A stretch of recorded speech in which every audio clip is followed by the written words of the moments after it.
Welcome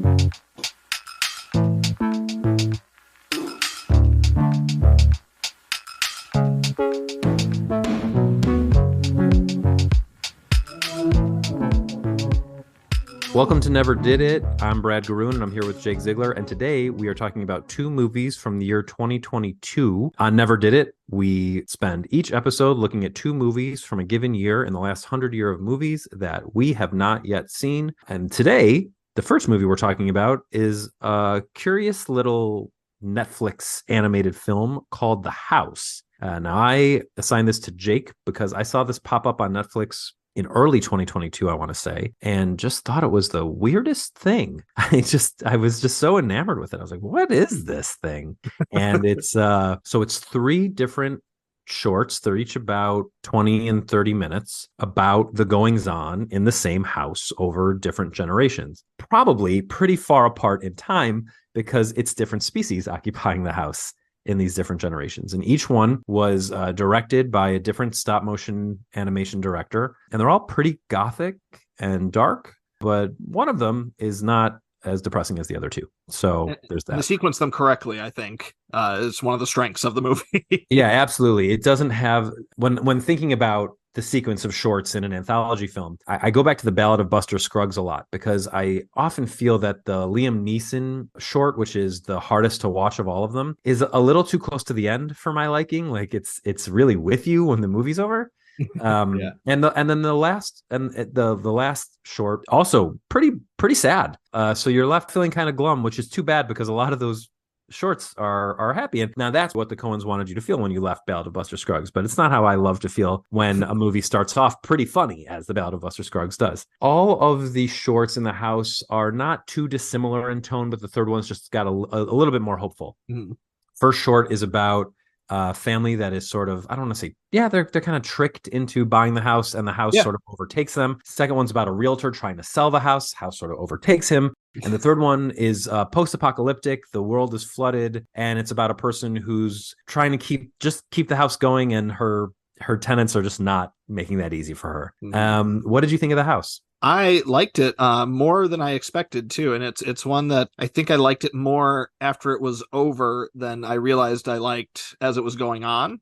I don't know if that makes sense. Where it absolutely does, because I was watching them and I liked all three of them a great deal. But as it was over and I thought of them as a whole piece, I thought it was pretty strong. I liked probably the second one the best, with the realtor trying to sell the house and with the weird couple that just kind of like moves in on him and then like the whole family starts moving in. I thought that was just kind of like maybe the weirdest. I don't know. It's just absolutely the weirdest. It's just super unnerving. Kind of the way they're just so calm and rational about everything, while the realtor is just kind of slowly losing his mind, basically. I mean, and the ending is definitely the darkest, I think, of the three. I don't know. Actually, well, the ending of the first one is pretty dark. The first one's pretty rough too, actually. But it's there's a lot going on them. But yeah, I think all three of these are very good. I think they all stand on their own very well, and I think collected in a three, it's a strong collection. The first two are sort of gothic horrors. The first one kind of reminded me of Mother, Darren Aronofsky's Mother, in the way that the house sort of attacks and absorbs the family. And the second one reminded me a lot of more like a Yorgos Lanthimos Killing of a Sacred Deer kind of thing, where unnerving, like the main character thinks, or even like Yorgos Lanthimos's his short film Mimic, I think it's called, where the main character thinks one thing is going on, and it's very clear that the other folks that are antagonizing him have a way better handle on what's going on than he does. I thought of Sorry to Bother You was another thing where that's interesting that I thought of during that second one. And then the third one is sort of sweet. It's not a horror, the third one, and I really like that stop motion animation for a lot of people probably feels like a style in and of itself. The way that I hear people talking about animation a lot is they talk about it as if it's a genre, but it's not a genre. It's a medium. And I think I've said that on this podcast before. There's a lot of genres within animation, and there's even a lot of genres within stop motion animation. Like, I know I haven't seen it, but I know you've seen Mad God. Mm-hmm. Yep. And then there's another Junkhead, which is, I think, Japanese. Yeah, it is Japanese. And it's just like really trippy, kind of ugly, grimy stop motion animation like Mad God. I think Mad God's probably a little bit more like snotty, greasy, gross than Junkhead. Junkhead's a little more industrial, like a Tool video kind of. And then you have stuff like on the complete other end of the spectrum, like Nightmare Before Christmas, which is beautiful. And I think that's what a lot of people associate with stop motion animation. This is not like any of that. And this isn't even like each other. So the first short, and I don't remember what these shorts are called. They all have sort of like weird ethereal names. They're like long. They're long too. They're like really long titles. I feel like. But the first one's directed by Emma de Swaif and Mark James Rolls. They're Belgian. If you check out their stop motion animated shorts, these are very much. This is very much of a piece with everything else they've done. And the other two directors who direct the other two shorts, Paloma Beza and Nikki Lindroth von Bar, who are Swedish and British, they're also doing things that just like look very different. The second one, third ones like kind of look alike, but different enough. Yeah, I'm really glad you watched it. I'm really glad you liked it too, because sometimes when I recommend my weirdo stuff to you, you don't like it. So I'm glad this fell more in line with Mind Game and less with like Tux and Fanny, which I know you weren't as big of a fan of. I had a harder time with Tux and Fanny, but yeah, Mind Game I thought was cool, and The House, yeah, I definitely thought this was cool. A little bit, reminded me a little bit of like Wendell and Wild too. That was another kind of recent stop motion animation. So Wendell and Wild, directed by the guy who directed Nightmare Before Christmas and James and the Giant Peach, like he is the sort of godfather of, it's like the godfather of modern stop motion animation. Although Wendell and Wild was his first movie in a very long time. I didn't love Wendell and Wild, but I loved how it looked. Yeah, it looks great. And you gave me another weird movie called After Yang. Why'd you give me that movie? Well, 2022, I mean, at this point, we're both seeing a lot of movies and a lot of like the big movies that come out. So, I mean, there was, I had to go for something, a little kind of under the radar, I feel like, to get something that you hadn't seen. And After Yang kind of came out early in the year, and it wasn't like a huge hit. Wasn't a hit at all. Wasn't a hit at all. Yeah, that's actually fair to say. Let's go with that. But I really loved it when I saw it. I had it recommended by a friend. He's a friend of the show, Jeff Richardson. He had recommended it to me. He and his wife start putting star ratings on your Letterboxd entries, Jeff Richardson. He and his wife watched it, and they said, I don't believe I think they had never done this before, but he said they watched it, and I think they went for they went for a walk or something afterwards, and we were talking about it, and then they got home, and then they turned it on and watched it again. I'm so glad to hear you say that, because my instinct was, as soon as it ended, was like, I need to watch the beginning of this movie again. Yep, and that's how we felt about it too. The first time I watched it with my wife, and she loves it too. She didn't watch it with me this time, unfortunately, but she loves it too. So we both love it, and I thought you would really like it too. It's a really simple movie, but it's really wonderfully acted. It's a great story. Colin Farrell, is the lead in that, and he had a great year in 2022. I mean, he did this movie, he did The Batman, he did 13 Lives, which I think a lot of people didn't see, but he's still very good in that. And then, of course, capped it off with Banshees of Inisherin getting his first Oscar nomination finally. So yeah, I just thought for the year of Colin Farrell and everything, I thought you'd really like this movie. I have a list that I made on Letterboxd. You can look it up. It's called Small Sci-Fi. And the official threshold to get into small sci-fi is that it's a science fiction film made for under $5 million. And I call it the anti-Valerian list. And I made it after I saw Valerian, because I was terrible. I love The Fifth Element so much, more than most people. I love The Fifth Element. Mm-hmm. I also have a list on Letterboxd called movies I love that I thought my girlfriend would love, but she hated. She's not my wife, but Fifth Element's on there. And Valerian was just so rotten and bad and big and empty that I wanted to sort of do like the reverse of that. And this list has things like Prospect with Pedro Pascal and Freaks with Emile Hirsch, and Moon, Duncan Jones's Moon, but not Duncan Jones's Mute, because that movie's big and empty. And Safety Not Guaranteed. Safety Not Guaranteed. Yeah. And The Lobster and things like that. And the original Mad Max and Anyara, which is a really cool movie that's based on a poem about a spaceship that gets off track and a bunch of people go crazy. So I'm pretty sure After Yang costs more than $5 million, but I'm going to put it on the list anyway, because it meets the vibe of the list. Definitely fits the aesthetic. Yeah. Yeah. It's just like, it's a sci-fi movie with a sci-fi conceit, but you could make this movie. Like, you don't have to have a Warner's contract to make this movie. Right. And I'm with you. I think it's beautiful. I think Colin Farrell is wonderful. I think the little girl is pretty good. Mm-hmm. The woman who plays his wife is really good. The gentleman who plays Yang is quite good. Yeah, Justin H. Min, right? That's his name. Justin H. Min's really. And then Haley Lou Richardson is great. Now, Haley Lou Richardson, I think, is always good. We talked last week or maybe it was 2 weeks ago or 3 weeks ago. We talked about she's really good in Edge of 17.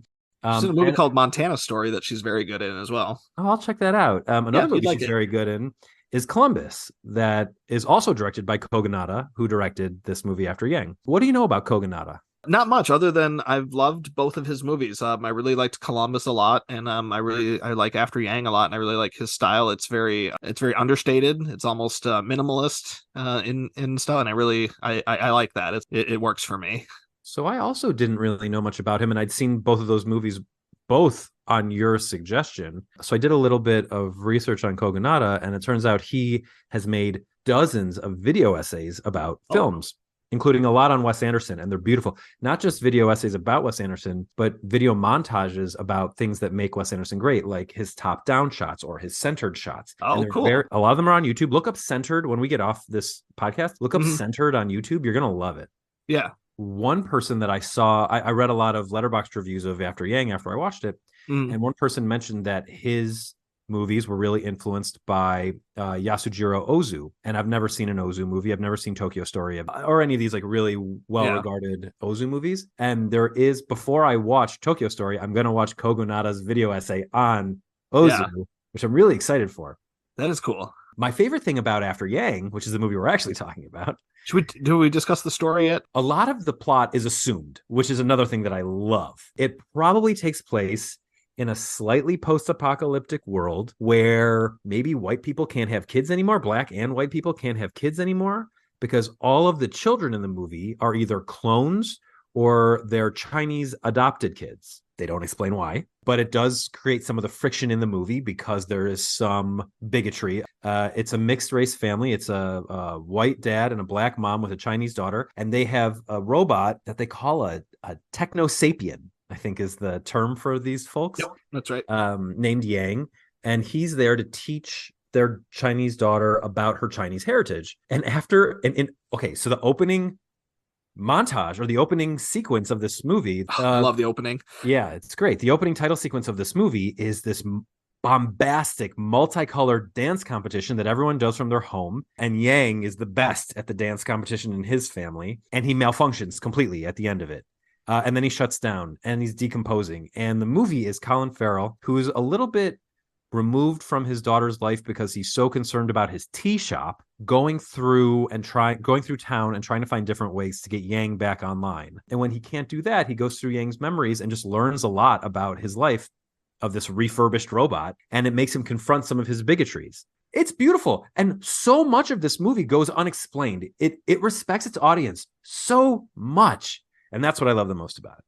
Absolutely, yeah. I mean, when he's going through the memories, and even when people are asking, like when the wife or the daughter even will ask Colin Farrell, like, "Oh, when he's watching them, he has these glasses that he puts on to watch the memories. That's like the device that he uses to watch through this like complicated piece that they had to remove like from the robot or whatever, which is really cool. Like they have some cool like sci-fi details like that where it's like, oh well, we had to go into robot and remove the core, but it was difficult. There's some kind of sci-fi talk, right? And then later this woman's like, oh, he did it wrong, and now it's all screwed up, and now to do it in this, and now we want to put it in a museum, but it's damaged. Yeah, it's great.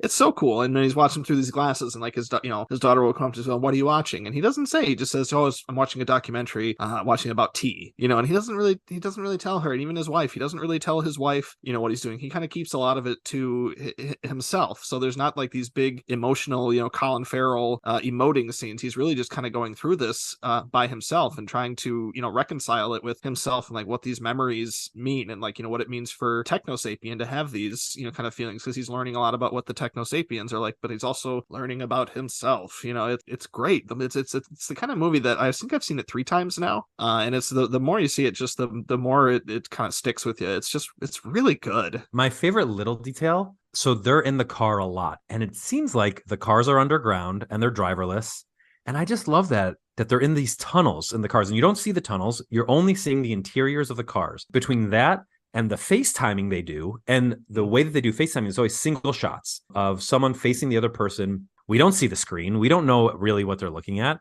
but it just works. Like maybe it's an implant in their head. It's never explained, but it's beautiful, and it's shot just differently enough that that they're having a phone conversation now and not a face-to-face conversation anymore. Another great little detail is Colin Farrell takes one of these calls in a restaurant while he's eating, and no one bats an eye because we can assume this is just the norm now. It's just common, yeah. What a terrific movie. I'm so glad you recommended this. I've been meaning to watch it for a while, but I'm glad I had a reason to.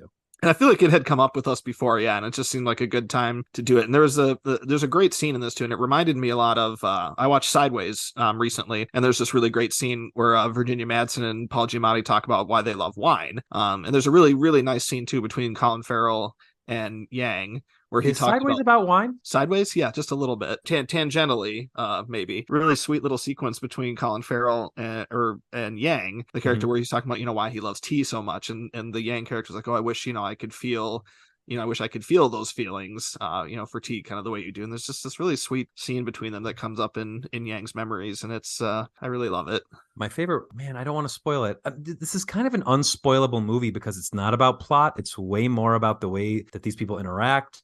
Yeah. And what Colin Farrell discovers about himself through opening up his mind about what it means to be human. So I'm just going to say this. It's fine. It's not a spoilable movie. And everything is delivered so much more beautifully in the movie than I could possibly say on this podcast. There's this moment where Colin Farrell is talking to Haley Lou Richardson's character, and she's a clone. And we've learned earlier in the movie that Farrell is not love clones, although he comes to be embarrassed by that feeling by the end of the movie. He never has like a big, like you said, he never has a big emotional catharsis about it. You can just see in the way that people talk to him about his bias and how he talks about it, that he's clearly embarrassed about things that he had said. And it's not like he was some like redneck MAGA, like get the clones out of here. He just, he makes like these little snide little remarks to his wife. And people even like, sometimes it's not even him saying, it's people like, okay, we know you don't like clones, sort of thing. Right. Like it's kind of like yeah. Well, right. And it's his reaction to like his neighbor's daughter saying, we know you don't like clones. And he's like, and he wants to be like, I do like clones, or I don't care. But yeah, he has to come to that anyway. So he's talking to this clone later in the movie about Yang because she had this secret relationship with him, not platonic, maybe. It doesn't really matter. He asks her if Yang was sad about not being able to be human. And she's like, I don't know if he really thought that way. It's more, he wondered what it meant for him to be Chinese. Yeah. And I was like, this movie has crazy ideas about identity. I love it. It's a shame that people don't know about it. I mean, of the 4 Colin Farrell movies that came out that year, I mean, it's probably the second best. It's probably my second favorite of them that came out. Yeah, I know Banshees is so good. Banshees is great and everything, but I mean, this is really close. It's right up there. I mean, we can do our top 20s of 2022, and you can see where it falls on my list. Let's do it. We've got 8 minutes before dinner time. Let's do our top. All right, let's go through them. For me, number 20 is Glass Onion. I have number 20 is a film called Holy Spider. Never heard of it. What is that? It is, oh gosh, what country is it from? It's from Iran. It's about a serial killer, about a series of serial killings. Cool. Of sex workers. Oh, the guy thinks he's like cleaning up the city by murdering sex workers. Yucky. It's wild. Yeah. My number 19 is The House. Oh, my number 19 is a different kind of animation. It's Guillermo del Toro's Pinocchio. I don't like that movie very much. Too much Mussolini, not enough weird afterlife stuff. My number 18 is like the end of my it's sort of like the last gasp of my Marvel fandom, but it's Doctor Strange in the Multiverse of Madness. Oh, fun one. I do like that one. Mine is a movie called Close. It was one of the best international film nominees from that year, submitted by Belgium. So my number 18 is the Belgian film Close. Cool. My number 17 is, and I know you don't have documentaries on your list, but I have, I think, just this one. Fire of Love story / insane person story about people who study volcanoes. Yes, I do have that high on my documentary list. I do love that movie. My 17 is another one from the international film list from Argentina. It's called Argentina 1985. Dying to watch this movie. Oh, so good. You'll love it. My number 16 is Matilda the Musical. I saw this on Broadway and was obsessed with it. And when I found out it was going to be a movie, I was really excited, and it did not disappoint. Awesome. I haven't actually watched that yet, but we love the movie, the DeVito movie in our house. So I should watch that. My number 16 is, I know, one that will come up a little bit later on your list, but is the Irish film The Quiet Girl. Oh, yeah, it's coming way later on my list. I'm obsessed with this movie. My number 15 is Top Gun Maverick. Nice. My number 15 is After Yang. My number 14 is The Northman. It's David Eggers' version of King Lear. If you've seen The Lion King, you've seen this movie, but you haven't seen it like this, highly recommend The Northman. Very cool movie. Yep, pretty good. My number 14 is Till, the story of Emmett Till. Never did it. My number 13 is Puss in Boots: The Last Wish. I was really blown away by how much I enjoyed this movie. It's really good. I'm actually a little surprised it's not in my top 20. I might have to reassess at some point, but my number 13 is Glass Onion. Oh, you had that a little higher. Oh, I remember you liked that a little more than I did, Yep. but yeah, it's good. Yep. My number 12 is After Yang. My number 12 is Decision to Leave from South Korea. Okay, so we'll talk about that in a second a little more. My number 11 is Living. It's the British remake of the Akira Kurosawa movie Akiru, which is one of the greatest movies of all time. When I saw Living with Bill Nighy in the main role, I remember just feeling like, oh, this movie's a warm blanket, and I'm just all wrapped up in it. Yeah, it's not in my top 20, but I also really liked it a lot. Yeah, very, very good. My number 11 is The Woman King with Viola Davis. Yeah, it's a pretty good one. Mm-hmm. My number 10 is Tar, the I Assert ghost movie starring Cate Blanchett in one of her just maybe best roles of all time. Yeah, it might be the top for her. Yeah. My number 10 is, I know, one that you will not approve of, but I have After Sun at number 10. Yeah, it just didn't really click for me. I get why people like it. It just didn't. I don't have a kid. I didn't get much out of this one. My number 9 is Decision to Leave. Park Chan-wook is maybe the most interesting visual director alive. And I may have talked about this on the podcast before, but there are shots that he does with drones in this movie that look so good that it makes me think that Michael Bay should not just retire, but have to give his salary back to people. I think that's just the least he could do. My number 9 is The Banshees of Inisherin. That's my number 8. Nice. My number 8 is Cha Cha Real Smooth. I really like Cha Cha Real Smooth. At some point, it was on this list, but it's fallen off as I've seen more movies from 2022. Yep. He's a really interesting filmmaker. He's just getting started. He made that and Shithouse. I love Shithouse too. Yeah, really. I might like Shithouse better. I have Cha Cha Real Smooth rated higher, but I might like Shithouse better. I'm bummed. He's going into TV, I think, now. And I just wish he wouldn't. Yeah, I'd like to see movies. Yeah, me too. My number 7 is Nope, the Jordan Peele, pretty much his ode to Spielberg, and it's great. Yeah, very true. And another one that's not in my top 20, but I did like a great deal. One of my favorite conversations I've ever had about movies was when I came out of that theater and we talked about whether or not the monkey scene should have been in that movie. Who'd you have it with? You. It was me. That's right. Yeah. And speaking of odes to Spielberg, Spielberg's ode to himself, The Fabelmans, is my number 7. That was another one that had been on this list at one point. The final scene in that movie is one of my favorite scenes in any movie ever. It's great. But it did eventually drop off after with all these other ones.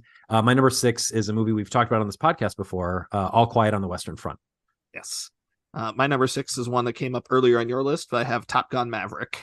Cool. My number 5 is a movie that a lot of people are mad that is on my list for some reason. It is The Whale, which I happen to think is terrific. Yeah, a lot of people. There's a lot of whale haters out there. Whale is another one I think is good. I'm a little bit mixed on in some reason. It's not in my top 20, but I don't think it's bad. Yeah, great, fine.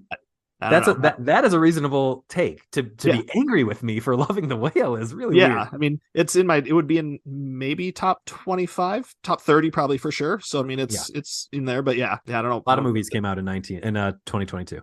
A lot of good ones. I mean, it was a good year.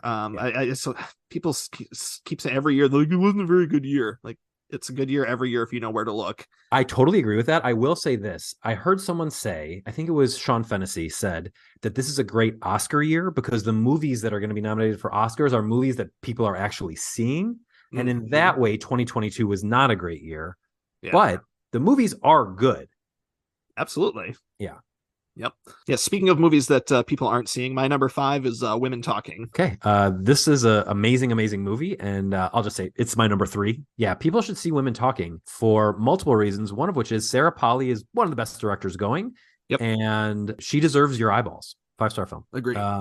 My number 4 is Everything Everywhere All at Once, which won Best Picture for that year and has also got a mixed reputation, but I think it's just because it was so successful at the Oscars. There's always a backlash against the Best Picture. I mean, every year it happens. Yeah, this was one where, I mean, maybe it didn't deserve to be Best Picture. Tar is an unreal movie, and such an Oscar movie. Yeah. But Everything Everywhere All at Once is great. Get over yourselves. Yep, it is. I agree. My number 4 is a movie that I don't know how anybody could possibly not love, is Marcel the Shell with Shoes On. Yeah. So it's my number 1. It's such a great movie. I think it's one of the best movies of the last 10 years. I think it's just beautiful. It makes me so mad that there's not a voice acting category because Isabella Rossellini's turn in Marcel the Shell with Shoes On is one of the most touching, heartbreaking performances, and you never see her face. And she's a shell. Yeah, it's wonderful. Yeah, I love it. Yeah. My number 3 is Women Talking. Yeah, my number 3 is your aforementioned Tar. I have it a little bit higher. Yeah, it's great. I It's can't it's can't it's fault that. fantastic. I love Todd Field. I've loved he's made 3 movies. They're all great. Yeah. My number 2 is, you mentioned it before, The Quiet Girl. It's an Irish language movie, which there are not many, about a girl going to live with friends of the family or distant relatives, Distant relatives, I think. Yeah. and just having kind of a rough time of it. But mostly, it's a sweet movie about her learning that people will be kind to her because her family's not so kind to her. So, yeah, great movie. Yep, it is excellent. And my number 2 is, again, one we discussed at great length on the podcast, is the German All Quiet on the Western Front. Cool. I already mentioned my number 1 is Marcel the Shell with Shoes On. And my number 1 then is Everything Everywhere All at Once. We have good taste in movies, Jake. Yes, we do. We will be back next week, but we don't know with what year yet. Thank you for joining us on Never Did It. If you want to know what is coming out next week, go to our Letterboxd profile. You can find me at Brad Garoon on Letterboxd. I think, Jake, you're Jake Ziegler on Letterboxd. Yep, it's Jake_Ziegler. And both of us have pinned to our profiles our Never Did It podcast list. You could also just search for the Never Did It podcast list. And the 2 movies that will be discussed on next week's episode are always at the top of that list. So check that out. And thank you for joining us for Never Did It.